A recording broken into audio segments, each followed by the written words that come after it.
Hello and welcome to Patrick Come Lately Talk Radio. This is Stefan, your host, British by birth, American by choice. The Founding Fathers crafted some remarkable documents that led to the creation of a great country founded on liberty and self-reliance. I have lived in the Euro-socialist nightmare, and I'm doing what I can to return this country to the vision that the Founding Fathers gave us.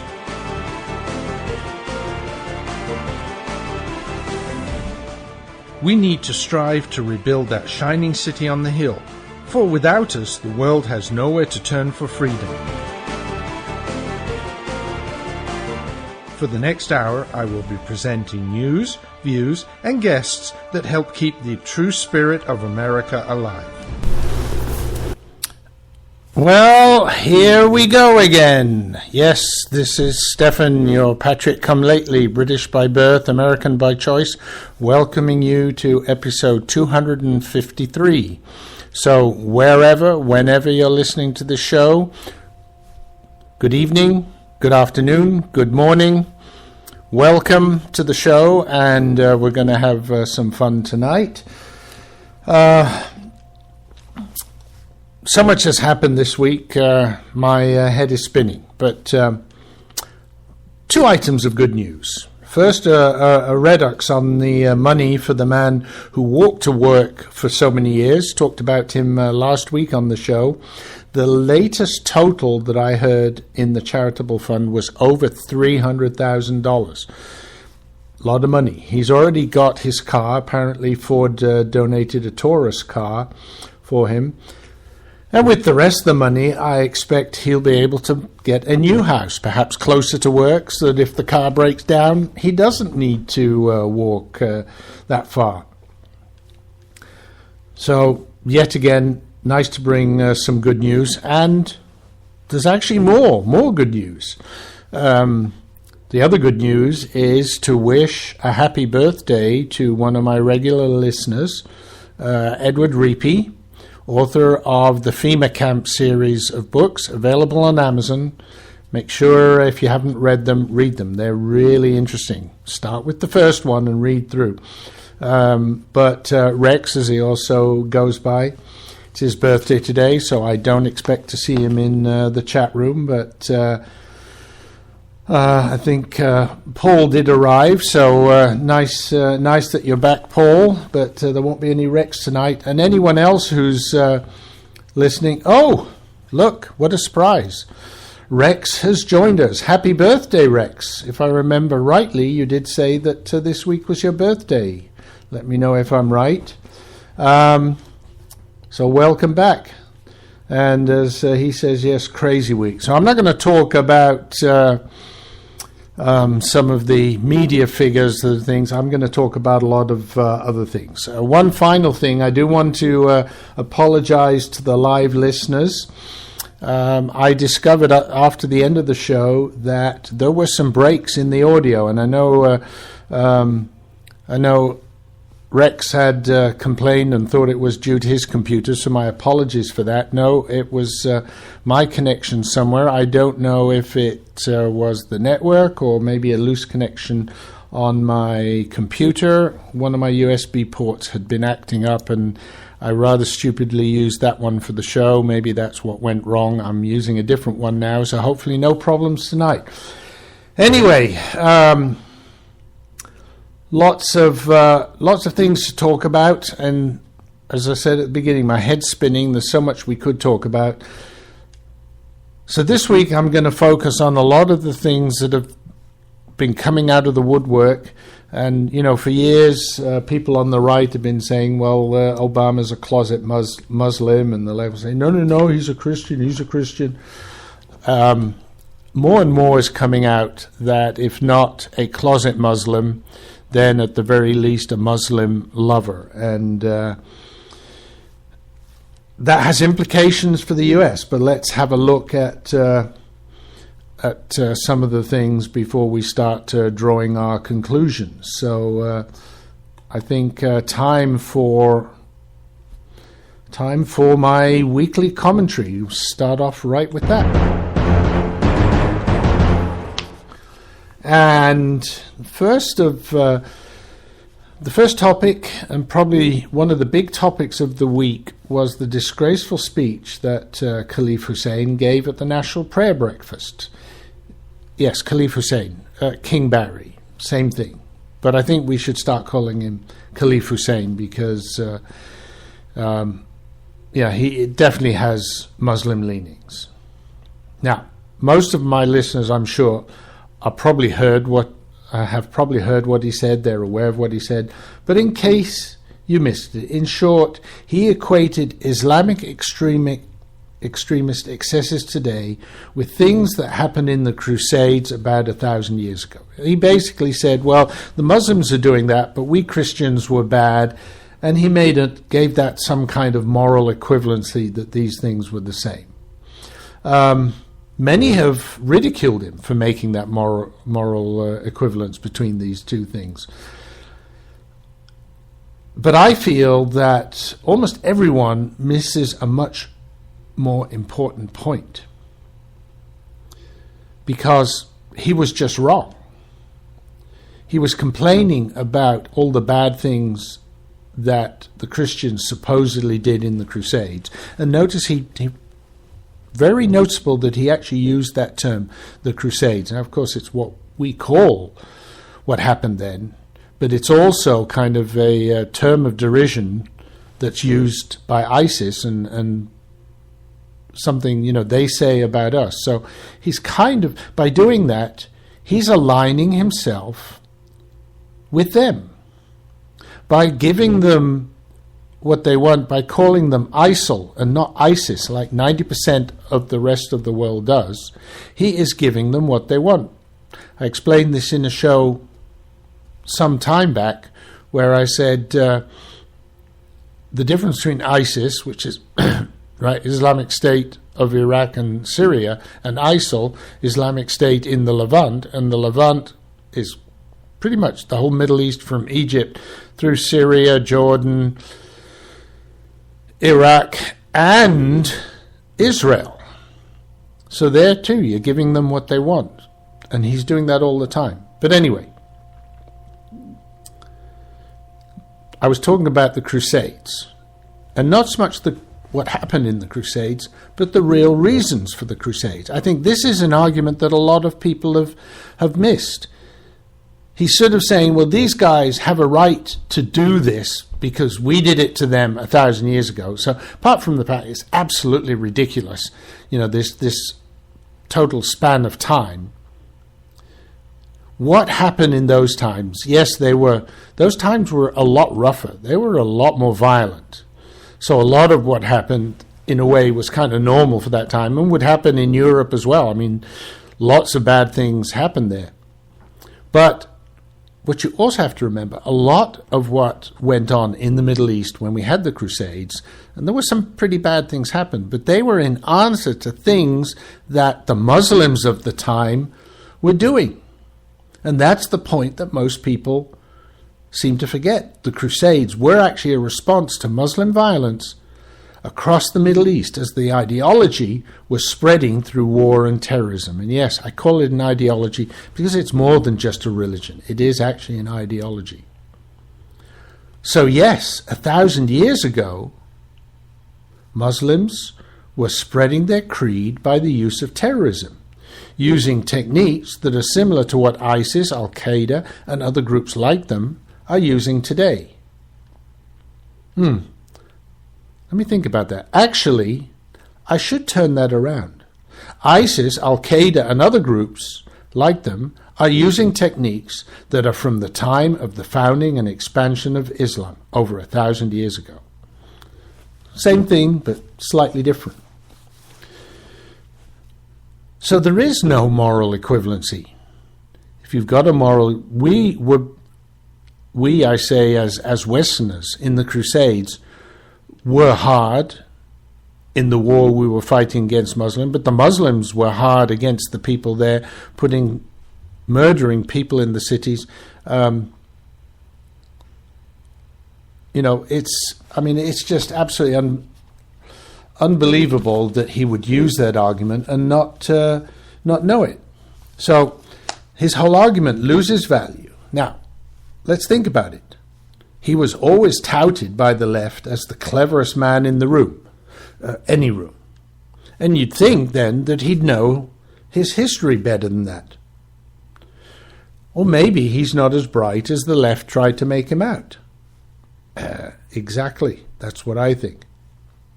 Anyway, just to comment one more time on his moral equivalency statement, I'm not surprised actually that he tried that, because let's face it, have we not heard so many similar things from him and his minions? For example, George Bush did it, the Republicans did it, and now Christians do bad things too. On that last phrase, let me just say perhaps a new topic. So, new topic in the weekly commentary. Let's look a little closer at that phrase, Christians do bad things too. Let's think about it. Other than a couple of nutcases that were tarred as right-wing evangelical extremists when they bombed abortion clinics or murdered abortion doctors, there's not been much Christian-driven violence in the last 80 to 100 years. And I'll be very honest and say I don't want to go further back than that, because let's think about the lynchings that went on in the century before last. So let's leave that out. But the last 80 to 100 years, not much. And also very little Jewish violence. But Muslims, that's different. And let's remember that that phrase was not off the cuff. It was read from his speech. It was in his prepared speech. So he knew very well what he was going to be saying.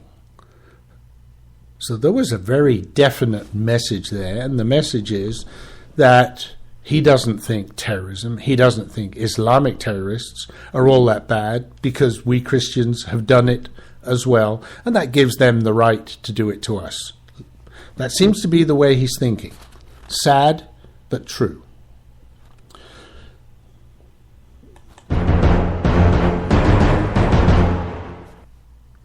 Okay, one more topic in this weekly commentary, but basically this week it's all pretty much in the same vein. But my commentary about the Caliph sticking his foot in his mouth again. He used the word random in conjunction with the murders in the Delhi in Paris. He said random people were murdered in Paris. Now, if you want to parse it out, technically, he was right, because the murderer went in there and just shot the people in the Delhi. It was their unlucky day, you could say.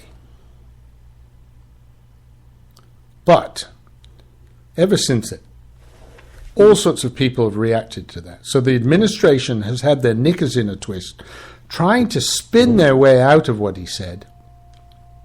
But whatever they say, and they said, well, it was actually random, the shooter didn't know the name of the people, so it was random.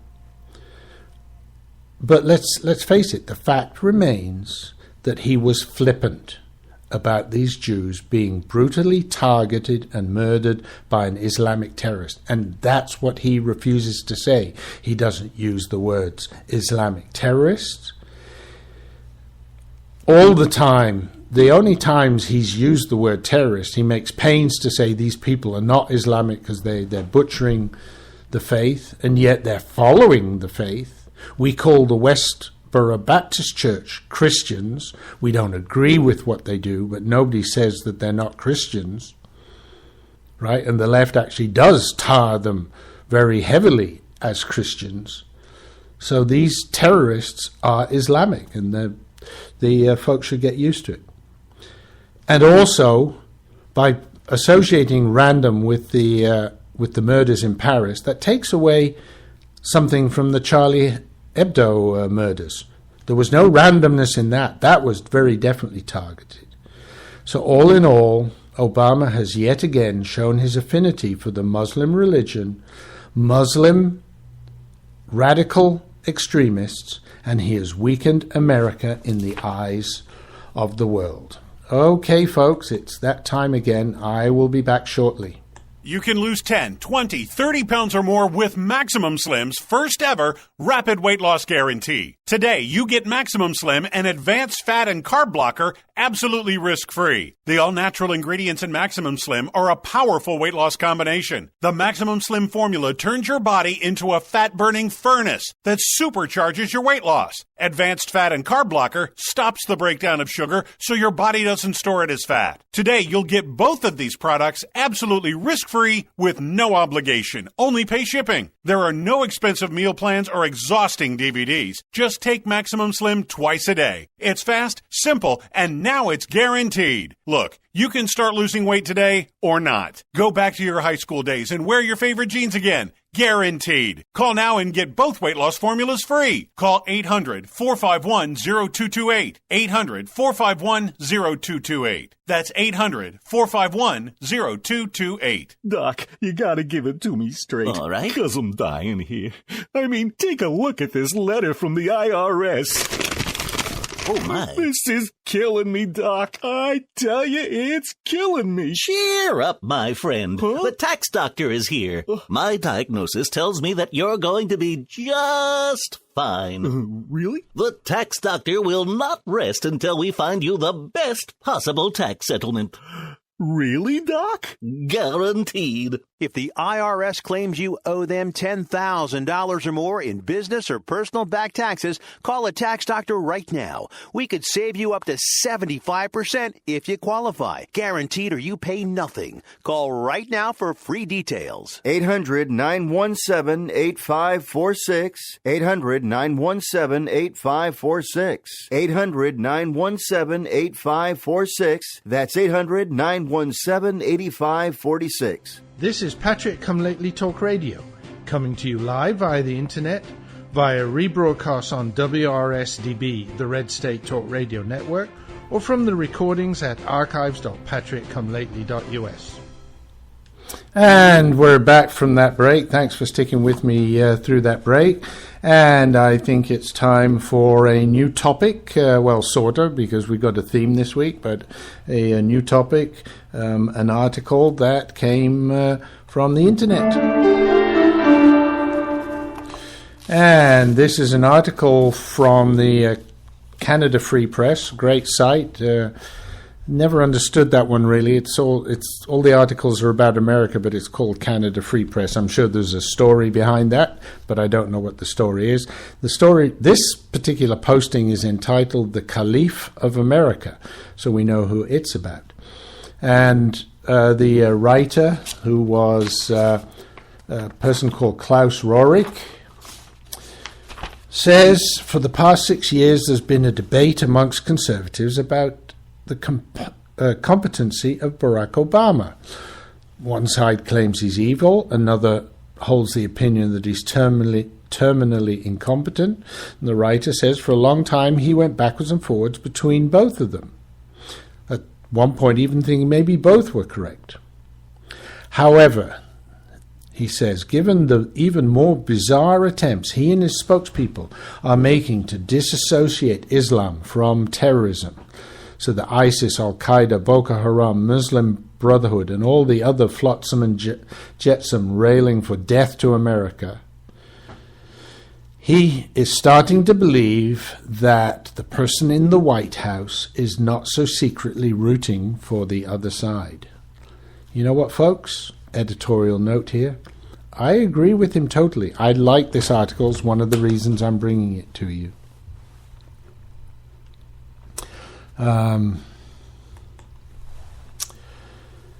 So if POTUS were really committed to stopping the advance of radical Islamist nutjobs, you would expect him to be a lot more proactive in his efforts. One would think as the leader of the world's only superpower, he could seek alliances with friendly nations that share our interests and values, which I have to admit, he's kind of doing now with Jordan. He had to do it, though. It wasn't as that was basically presented on a platter. He didn't go out and look for that. It came to him thanks to that horrific burning of their pilot.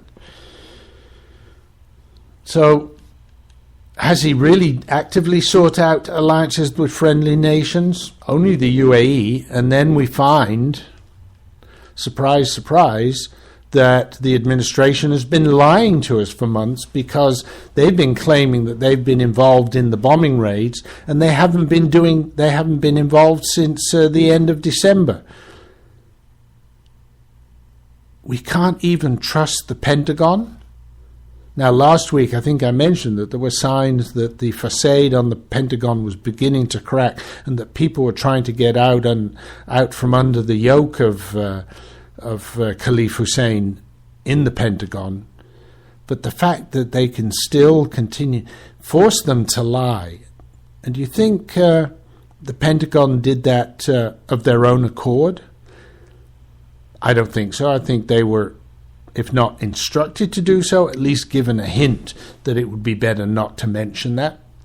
And again, a lot of this is going to be done in such a way, that Khalif Hussein can have plausible deniability, but at the end of the line, and maybe he won't go out and actually, or his minions, Valerie Jarrett, won't actually go and tell the Pentagon, don't do this, but a lot of the time, they will know that it would be in their best interest not to do it. And of course, just if I can go off at a tangent here, don't forget all the rumors that are swirling about the micromanagement that is taking place with people like Susan Rice. What the hell does Susan Rice know about military matters? But she's micromanaging the Pentagon. Why do you think there's so many secretaries of defense? What is it, the third or fourth that Obama's on in almost as many years? I mean, it's ridiculous. But so Susan Rice and the White House is micromanaging. It's pretty obvious that Valerie Jarrett, with her affinity for Iraq, is managing the Iraq policy. So, but let's go back to the Caliph, right? So why isn't he more proactive in his efforts in seeking out alliances with friendly nations? The writer of that blog post said it would certainly help if the problems were actually defined, rather than relegated to etymological calisthenics like man-caused disasters or workplace violence, or claiming that groups like the Islamic State of Iraq and Syria weren't actually Islamic. And notice that this writer also uses ISIS and not ISIL. While we're talking about etymological calisthenics, like man-caused disasters or workplace violence, there was one piece of good news that happened this week, or another piece of good news, and that was the fact that the Department of Defense has finally given up the charade and is allowing the people injured or killed in the Fort Hood massacre to be awarded Purple Hearts. Now, this is something that we know that the administration, the White House, was vehemently against. So what happened here? How did they break ranks?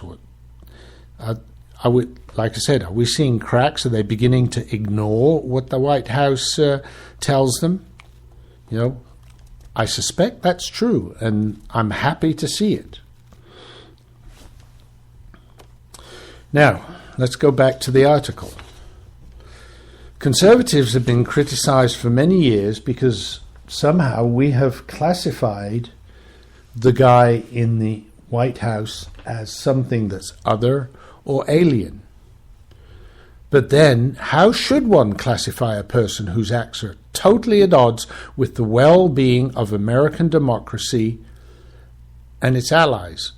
At some point, one simply has to accept the fact that actions speak a whole lot louder than words. Now, one of my favorite talk show hosts, who unfortunately has retired, so only fills in now and again, and I'm unfortunately, due to work, missed him this week when he filled in for Herman Cain, is, of course, Neil Bortz. One of the things that Neil Bortz so rightly says, and I think he's very astute in what he says there, is look at Khalif Hussein's background. Ever since he was small, he has been raised by people who hate America. His mother hated America. She was married to an Indonesian who, when he started working with the American oil companies in Indonesia, she basically divorced him. Well, she didn't divorce him, but she sent her son back to America because she didn't want him influenced by this exposure to American things. His grandparents were involved in the communist movement. His mentor was the black communist Frank Marshall, I think was his name, or Frank Marshall Davis. He was a rabid American hater. And Neil Bortz rightly says, being an army brat, having been around all of the United States at one time or another, and having also lived in Hawaii, he says, Hawaii is not America. He was brought up in Hawaii. Hawaii is a separate country that was basically annexed by the U.S., but has retained a lot of differences to the mainland. So he never had that sense of Americanism that most other people have. Now, of course, I wasn't born here either. I didn't grow up here. But sometimes as an immigrant, you can go overboard. So you can, lean towards Americanism. And I actually have to say, in my youth, I did associate with a lot of Americans. I lived in a town where we were all foreigners, and kind of foreigners stuck together, and I had many friends of different nationalities, but there were a lot of Americans there. So I knew a lot about American culture even before wanting to come and live here. So while Hawaii has some layer of American culture on there, but there's also very different culture as well. And of course, when Obama finally did come to Occidental College on the mainland, who did he associate with? Yeah, he associated with the rabble that were also still vehemently anti-America. So, as the writer said, how should you classify a person whose acts are totally at odds with the well-being of American democracy and its allies? Other or alien seems a good thing, and at some point one simply has to accept the fact that his actions speak a lot louder than words. Now, the writer had written at Canadian Free Press during the presidential campaign that he suspected Barack Obama of being a Manchurian candidate, that the motivation behind his seeking presidency was questionable, and why the so-called mainstream media, I call them the lamestream media, weren't asking questions. He wrote, but it appears that no amount of subterfuge and skullduggery to which Barack Obama is associated is enough to raise any questions about his suitability to hold the highest office in the land. Call me paranoid, but suppose there is a vast left-wing conspiracy to take over the United States. Wouldn't there be a better time to do it than now? And it seems there's no better candidate than Barack Obama. Frightening. That was very, very prescient. And yet no one is interested in even broaching the subject of impeachment. Primarily because Obama is our first black president, and the soft racism of low expectations is keeping him there. The idea that if he were to be impeached, it would be solely because he's black, which is not true, but that's the way it would be portrayed. So, folks, a very a very insightful article there. I agree with everything that writer says. Okay, we're halfway through the show. It is time for another commercial break, and I will be back shortly. Patriot come lately. British by birth. American by choice. Just like the Founding Fathers. The voice of the conservative resistance.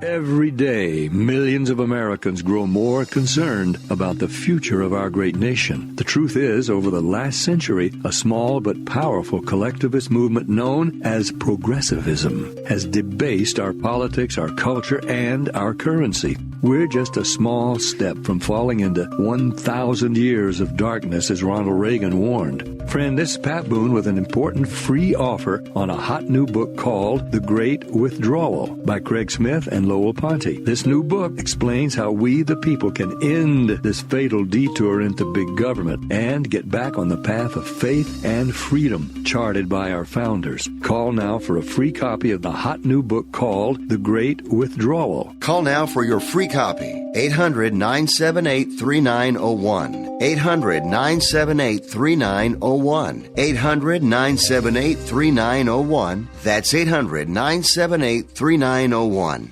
Owe $10,000 or more to the IRS that you can't pay? Call now for immediate help. At the Tax Relief Line, we help people just like you. If you take on the IRS alone, you could be facing levies, liens, even wage garnishments, personal or business tax issues. If you owe $10,000 or more to the IRS, call now and see if you can pay less. They can freeze your bank accounts, even garnish your wages. Call the Tax Relief Line now for immediate help. Our expert team of tax professionals will negotiate your tax problem and deal with the IRS for you. If the IRS is threatening you with levies, wage garnishments, or seizing your assets, call now and see if you can pay the IRS less. 888-789-5043.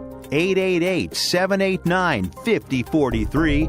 888-789-5043. 888-789-5043. This is Patriot Come Lately Talk Radio, keeping the spirit of America alive, a proud member of the Red State Talk Radio Network.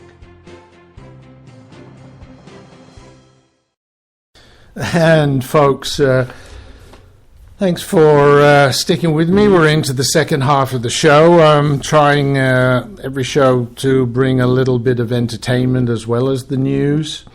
And just laughing at some of the things going on in the chat room. Folks, if you're listening to the recordings, and that could be via that great network, Red State Talk Radio, it could be by going to archives.patriotcomelately.us, or even at Spreaker, you can, which is radio.patriotcomelately.us, you can pick up the recordings. But if you're listening to the recordings, do try and join me one night. The show is broadcast on a Tuesday, 11 p.m. Eastern, 11 p.m. Eastern, 10 p.m. Central, 9 p.m. Mountain, and 8 p.m. Pacific, obviously. Do try and join. And join in the chat room, because we've got some great people in the chat room, and there's some really great discussions. And Rex, the birthday boy, is on a roll tonight as well. But he's also saying very nice things about me, so I really appreciate that, Rex. Before we go on with the next topic, like I said, I tried to bring some entertainment in here. So I'm going to play a song, because I think we need a little bit of music. And we were talking about impeachment just before the break. I have to be honest, I don't expect to see it in the next 2 years. I wish we could, but as I said before the break, there's no way they can do that, because the left would be up in arms about impeaching the black president. Well, he's only half black, but that's the way it would be phrased. It wouldn't have anything to do with what he's done. So, but here's a little song about the dream, right? We can always dream. And you know what Walter Elias Disney said? If you can dream it, you can do it.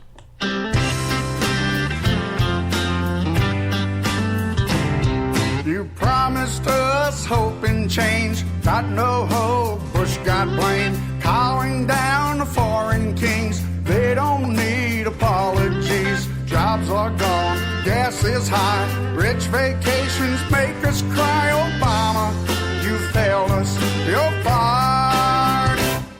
They laugh at us far and wide, but we are here to set it right. Had your fun done us wrong, now we vote to send you home. Take your home, keep your change. All you do is give us pain. Obama, you failed us, you're fired. Like a lone ranger, we're hip to your game. Not afraid of the danger, we don't give a dang. Fearless crusaders, we got pride. Obama, you failed us, you're fired. Yeah.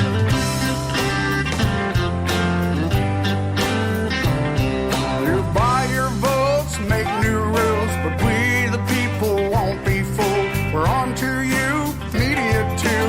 Compromise will never do. Had enough sacred cows, your days in power numbered now. Obama, you failed us, you're fired. Like a lone ranger, we're hip to your game. Not afraid of the danger, we don't give a dang. Fearless crusaders, we got pride. Obama, you failed us, you're fired. So break out that suitcase, pack up those fruitcakes. Obama, you failed us, you're fired. Obama, you failed us, you're fired. Goodbye. And there we are. That was Bruce Bellot, great singer. Lots of these liberty or Tea Party-oriented songs. So look him up on iTunes, I think Amazon as well. Pick up some of his music. Great music. So as we're talking about some of the mistakes that Obama made, I want to go back, and I mentioned at the beginning that the Crusades were in answer to violence that our friends, the Muslims, were doing as they expanded into the Middle East. So let's go on, and it's going to be a new topic, so here we are. A bit more detail about why the Crusades began, and basically it was about 400, 500 years before the First Crusade was when Islam was born in the Middle East. Now, you have to remember, at that time, the Middle East was mostly made up of Christians and Jews across the whole Middle East. And before Islam began, there were 5 main centers of Christianity. Rome, obviously, Constantinople, Alexandria in Egypt, Antioch in Syria, and Jerusalem. Antioch, Syria. Well, they had different countries then. So I say Syria. It was in that Middle East area. It might be Turkey today, might be Syria. Anyway, but the 5 cities, including Jerusalem, a lot of Christianity there, because remember the diaspora, the Jews had actually been expelled from Israel. However, Islam started spreading, and the way Muhammad had suggested that it should be spread is by the sword. And so already in those 400 years, 3 of those centers had been lost. And much of what had been the Christian world now became the Muslim world. Of course, Christianity was also spreading through Europe, so the Christian world kind of shifted, but they did push out a lot of people from what had been the Christian world, and the way they did it was by putting people to the sword. You either submitted to them and became Muslim, or they killed you. Sound familiar, folks? So two centers of Christianity remained: Rome and Constantinople, which of course is now known as Istanbul, sits there right on the kind of the junction of Europe and Asia Minor. It was a huge walled city, but now it was being attacked by this very powerful Islamic empire. And so the emperor in Constantinople pleaded to Rome for help. Now Rome, at the time, the Vatican, the popes, was a very powerful political force as well.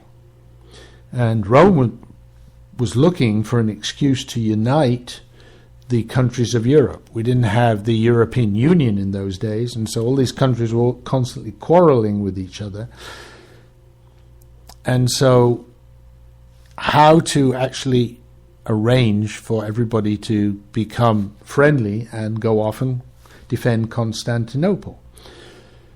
The only thing that the European countries had in common, in actual fact, was religion, Christianity. So that's what the Pope said. He said, Christianity is being threatened. Jerusalem is in hands of the Muslims. Right? Christian brothers who make pilgrimages to Jerusalem are being slaughtered. Constantinople has cried out for our help. We must save Christianity. And you know what? That worked. Of course, everybody thought, oh yeah, this is a good thing to do. It's kind of a pilgrimage. Get brownie points when I go to heaven by doing this. You know, think about, for the Muslims, the 72 virgins. Well, it kind of worked the other way as well. If I go off and fight for God in the Middle East, in the Levant, as they called it in those days, that will give me a chance to get into heaven. So over the next 200 years, they actually had a number of crusades. They weren't able to save Constantinople. That was taken. And that beautiful church of Sophia, is now a mosque. But they did slow down the conquering forces so that Rome and Europe mostly survived. Of course, this is only mostly, because we have to remember that parts of Italy and Spain were invaded by Muslim armies, and Spain was conquered and occupied for about 800 years. Spain finally managed to reconquer their country, throw out the Muslims in 1492. Hey, there's a date to be conjured with, right? The same year that Christopher Columbus supposedly discovered America. But why did he discover America? He was trying to find a new trade route to the east. And why? Because the Muslims had cut off the old trade route when they conquered the Middle East, and they did not want infidels traveling through their territory, or if they did, they exacted very high tolls. So the Crusades began as a response to a call for help, because Muslim armies had conquered much of what had been the Christian world and was threatening what was left of it with annihilation. So now there's the real story, and as I said at the beginning of the show, yeah, sure, bad things happened, but the Muslims were doing a lot of atrocities as well in those days. So if you want to do a moral equivalency, you say, okay, the Christians did it, the Muslims did it 1,000 years ago. Does that give the Muslims today license to do it? By no means. Is that a good argument to use? No. So our Dumbo in the White House put his foot in his mouth again and just showed how stupid he really is. Oh, folks, I see that we're getting to almost time for the third break. It just surprises me how much of this is really being swept under the rug by everybody. And in a lot of cases, even the right-wing commentators, they're getting it wrong. It's not about the moral equivalency. It's about Obama getting it wrong and the reasons for the Crusades. If he did that, it would make his argument even weaker.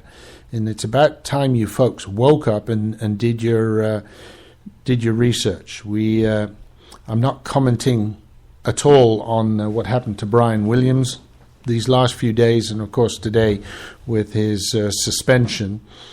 But we have so many bad journalists now. They just don't do what they should be doing, and that's very disappointing. Okay, folks, I see it's time for our next break, so stick with me. I will be back for the final segment of the show. Reporting from the eye of the storm. This is the worst weather we've seen in quite some time, folks. And I don't see any end in sight. People have been calling in from across the state complaining their basements are flooding. One guy said he now has an indoor swimming pool in his basement. I told him he needs the waterproofing innovations from Basement Systems. If you want a dry basement or crawl space that will weather any kind of storm, you need the patented solutions from Basement Systems. You've seen them on home makeover shows throughout the country. With a lifetime warranty, every solution is custom designed for your basement. Call now for a free estimate, and you'll never have to worry about storms like these again. I'm predicting this storm front is heading your way, so call Basement Systems and relax. Call 800-205-8665 for your free in-home inspection, or visit basementradiooffer.com. That's 800-205-8665, or visit basementradiooffer.com. I've owned my company for 14 years now, and I can tell you that payroll is a 4-letter word. I hate doing it. It eats up hours I don't have, and it costs me money I could be saving. But my accountant's too expensive, and I'm not sure who to call. But I know I need help. We're Paychex, and we take all the hassles out of small business payroll. We save you time and money. It's easy. Call, fax, or give us your payroll information securely online, and we take care of the rest. We calculate the correct taxes, manage payments and direct deposits. We even send out your checks. Payroll doesn't need to be a 4-letter word anymore. We're so sure that we can save you time and money that we'll give you a month's payroll free. Just for calling 877-750-5371. Get 1 month's payroll for free. Call Paychex right now. 877-750-5371. That's 877-750-5371. This is Patrick Come Lately Talk Radio, coming to you live via the internet, via rebroadcast on WRSDB, the Red State Talk Radio Network, or from the recordings at archives.patrickcomelately.us. And there we are. We're into the final segment of the show, so we've got time for at least one more topic. We'll see how that goes, maybe one or two, but I want to squeeze this one in. And this one specifically because I mentioned about the Department of Defense, the Pentagon, cracks between them and the White House beginning to show. One was the fact that the Fort Hood victims now are eligible for Purple Heart awards, and you should think, well, they're going to get an extra medal. There's more to it than that. It means certain benefits are increased. They get more VA hospital benefits. Is that a benefit? Well, anyway, but they supposedly get more, so maybe it means they only have to wait 3 months instead of 6 months or something. Who knows? But anyway, they get more benefits and things, so it is good for the people, and it's good for the families of those killed, because apparently they also get more money. Why it took so long to get to this point, I don't know. But I think the Pentagon was afraid of the donkey in the White House, and now they finally decided no, they can stand up to him, and they're not the only ones. You know, things are getting pretty bad when a former commander-in-chief of the U.S. Pacific Fleet feels compelled to write a telling piece as to why his former boss, President Obama, is on the verge of single-handedly handing over the fate of American citizens to radical Islamists. Admiral James Ace Lyons, a 36-year Navy officer, and by the way, just a little aside, name-dropping, I do believe that I may... well, not actually met, but been in a room when a friend of ours was honoured by the Admiral when we lived out in Singapore. And I can't remember whether we actually met the Admiral. May have just sort of shaken his hand in a welcoming line or something like that. But anyway, So, coming from a man who often reported directly to the White House and was responsible for a long list of victories, both diplomatic and physical, Lyons is about as credible a source as could ever hope to be. And he wrote a column for Breitbart recently. The big news over the past few weeks was Obama's no-show for the massive march in solidarity that took place in Paris. You may remember I did talk about that. Obama's absence was nothing short of a message, albeit subtle, to the Islamic nation that as long as he's king, they're free to advance their radical agenda. Lyons actually brought to light a shocking number of instances over the course of Obama's time in office when he has given a virtual green light to radical Islamists and has completely reversed America's stance in the Middle East, at least during the current administration. One instance he wrote about was when Obama showed his support for the Islamic uprisings that were called the Arab Spring. He pointed to the statement that Obama made where he declared the future must not belong to those who slander the Prophet of Islam. Now, the Arab Spring was never a movement of freedom and democracy. It was an obvious awakening for radical Islamists across the Middle East and the start of a revolution against the West. We know that. But the left refused to open their eyes and admit it. Another glaring issue that still plagues U.S. military leaders today is that we essentially changed teams in the global war on terror. Instead of aligning with important allies in the region, we began backing militias who are aligned with Al-Qaeda and the Muslim Brotherhood. And of course, we've seen the Muslim Brotherhood infiltrating the White House, talked about that many times. And there, as Lyons says, they have begun the process of accomplishing their goal to bring the U.S. to its knees and infiltrate all levels of U.S. government. Is that disgusting? So they've managed to take top positions of leadership and influence throughout the U.S. Intelligence Committee, even going as far as directing the removal of negative references to Islam in every training manual used by government agents and law enforcement. And that's because Obama has embraced the Muslim Brotherhood. And if Hillary comes in, it will be no different whatsoever. Just be aware of that. So, folks, we've reached the end of the show. Once again, one final happy birthday to the birthday boy. Go off and have a Percocet and 7 on me. And enjoy it. Say hi to Marsha, Rex, and enjoy your birthday. Paul, thanks for being in the chat room. Anybody else that's listening live, thanks. Do join us in the chat room next time. And everybody who's listening to recordings, if you like the show, please do tell your friends. And they can listen to the show live here, as I said, 11 p.m. Eastern, 8 p.m. Pacific, and all time zones in between. And otherwise at Red State Talk Radio or archives.patrickcomelately.us, or you can also go to radio.patrickcomelately.us and listen there as well.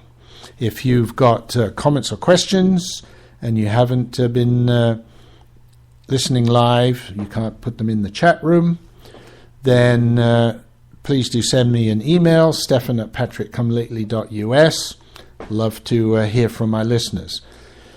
And I will try to reply to you via email. I'll also try to reply in the show, so you get double the value for a quick email to me. Okay, folks, it is time for me to say goodbye. The music is playing. I'll say TTFN, ta-ta for now. See you next week, and remember, please tell your friends.